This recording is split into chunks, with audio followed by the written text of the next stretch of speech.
Shri Ganeshaya Namaha. Om Shri Saraswati Namaha. Om Shri Gurubhyo Namaha.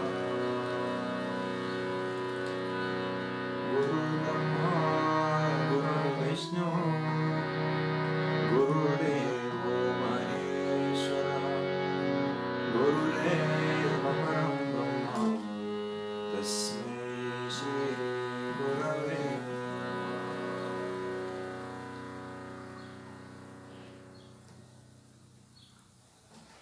Hayom, Namasté, Vanakkam.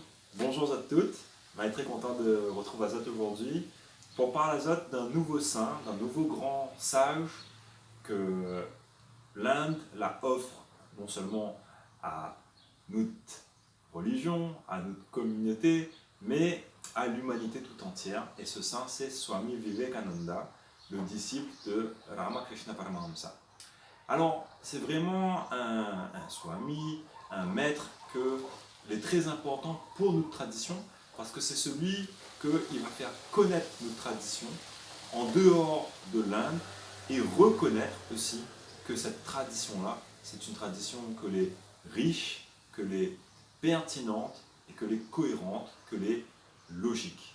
C'est vrai que très souvent, les personnes que les extérieures à cette culture, quand ils regardent l'hindouisme, vous peut avoir l'impression que dans l'hindouisme, il y a beaucoup de superstitions et il y a beaucoup de croyances qu'il paraît illogiques.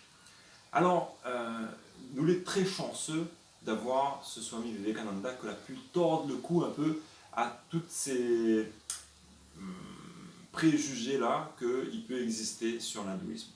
Swami Vivekananda, il a été celui qui, à la fin des années 1800, il a représenté l'hindouisme au Parlement mondial des religions.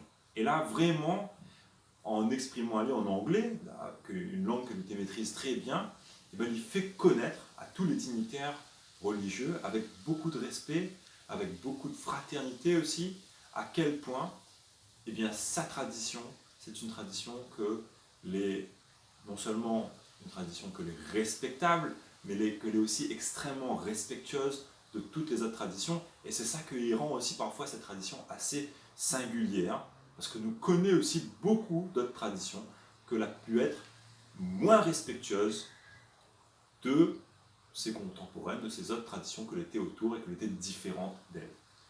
Alors, dans son message que lui adresse devant le Parlement des religions, il commence avec ces mots « Mes frères et sœurs des États-Unis d'Amérique ». Et alors, il y a quelque chose que vraiment est très touchant. D'ailleurs, le fait qu'il va adresse à lui avec autant de respect, autant d'amour pour tous les autres dignitaires religieux qui appartiennent à des traditions différentes, avec des pratiques, des croyances différentes, il va faire qu'à la fin de son discours, tous les dignitaires religieux, non seulement ça va applaudir, ça va lève Azot pour applaudir, et ça va vraiment donc apprécier son intervention pour créer de la cohésion, pour créer vraiment de l'harmonie entre toutes les religions qui étaient présentes. Et ça, c'est quelque chose que il n'est pas tout à fait étonnant que ce soit Swami Vivekananda que l'a pu faire au Parlement mondial des religions, parce que son maître même, dans sa vie, il avait pratiqué non seulement l'hindouisme, mais aussi le christianisme et aussi l'islam, et il avait reconnu que chaque religion est un chemin valide pour atteindre son salut. Et donc, nous, dans notre tradition, nous ne cherchons pas à convertir qui que ce soit. Parce que d'ailleurs, il n'est pas possible. Il n'est pas possible de convertir qui que ce soit à l'hindouisme. Il nous dit, Vasudeva Kutumbakam, l'univers tout entier l'est ma famille. Et est-ce que vraiment nous peut convertir un frère ou une sœur pour que lui devienne notre frère ou notre sœur? Il n'y a pas de question de convertir notre frère pour qu'il devienne notre frère. Notre frère, notre frère, indépendamment de toute idée de conversion. Alors, c'est ça le message vraiment d'unité que lui amène, en rappelant que oui, nous avons parfois des pratiques, des croyances que les différentes, mais il n'empêche pas que fondamentalement, nous sommes tous frères et sœurs. Et la tradition hindoue, c'est une tradition que est inclusive.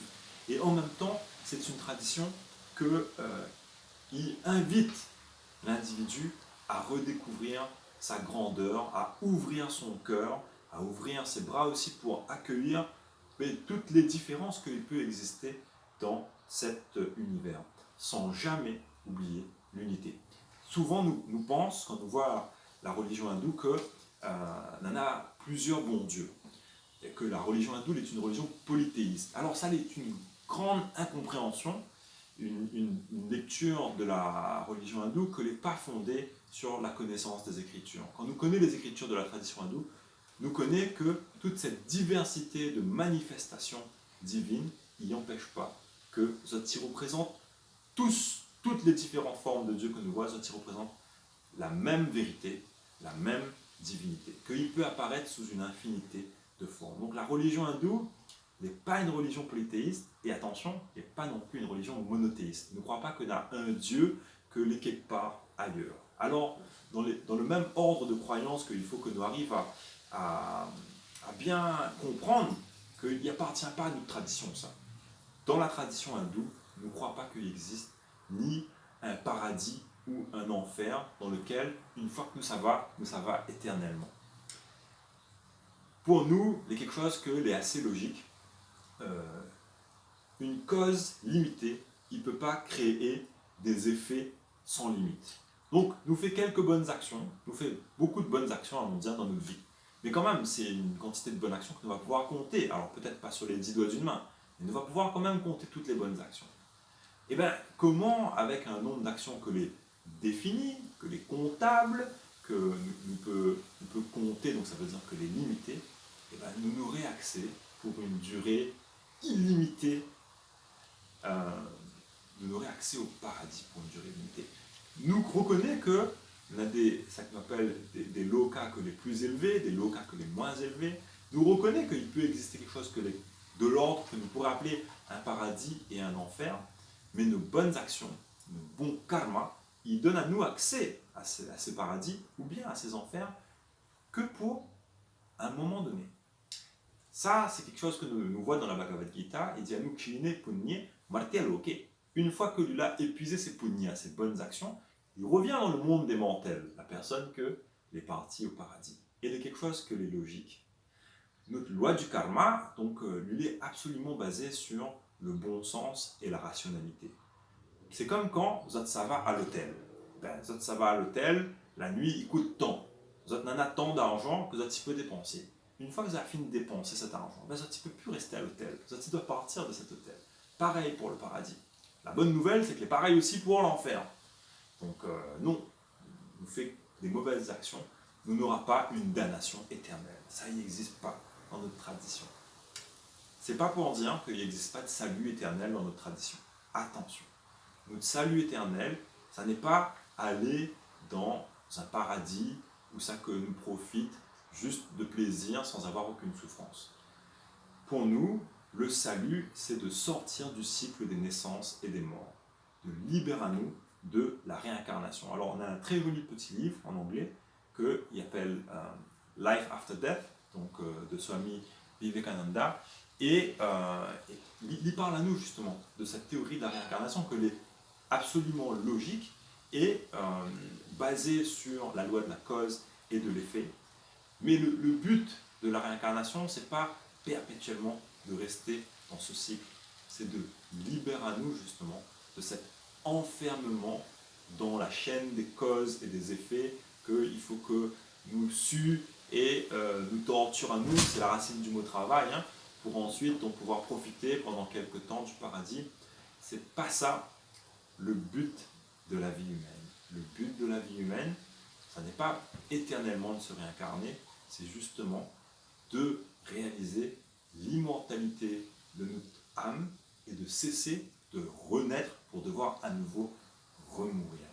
Et ça, nous atteint cet état-là, cet état que nous appelle moksha, la libération, quand nous réalisons la divinité que l'est dans notre cœur. Et le chemin pour réaliser cette divinité que l'est dans notre cœur, c'est un chemin que nous appelle dans notre tradition le dharma. D'ailleurs, l'hindouisme, le vrai nom de l'hindouisme, c'est Sanatana Dharma, la loi éternelle de la sagesse. Quand nous vivons cette vie de dharma que nous définissons nos traditions avec 3 petits mots. Ahimsa paramo dharma. La non-violence, c'est le devoir suprême. Quand nous vivons une vie qui est basée sur nos devoirs, sur la justice, sur la non-violence, et bien nous progressons pour pouvoir réaliser notre unité avec le divin. Lorsque cette unité est réalisée, on n'a plus de nécessité de se réincarner encore et encore, que ce soit pour aller peut-être au paradis pour un certain temps, retomber encore dans l'enfer pour un autre temps. Non, ce cycle-là est terminé une fois que la personne a réalisé cette divinité. Alors c'est mon souhait le plus fier que je souhaite à toutes. Et pour terminer, comme d'habitude, on chante un petit chant en hommage du gourou. Le gourou, le mot gourou, il faut que nous connaissions. Gourou, là donne à nous un mot français, que est le mot grand. Et d'ailleurs, la plus grande planète du système solaire, y appelle en sanskrit Guru, c'est la planète Jupiter. Alors, Guru, il veut dire grand parce que le Guru, c'est celui qui a réalisé sa grandeur. Et il est là pour éveiller à nous notre propre grandeur. Swami Vivekananda était un Guru, que lui a lui-même reçu son enseignement d'un Guru, et que lui a lui-même formé par la suite plusieurs Gurus. Et dans cette chaîne-là, ça qui est transmis à l'humanité, pour tout le monde et pas seulement pour une communauté, c'est cette connaissance de sa propre divinité. Donc on rend hommage à ce gourou qui aide à nous à réaliser notre propre grandeur et notre propre gloire aussi.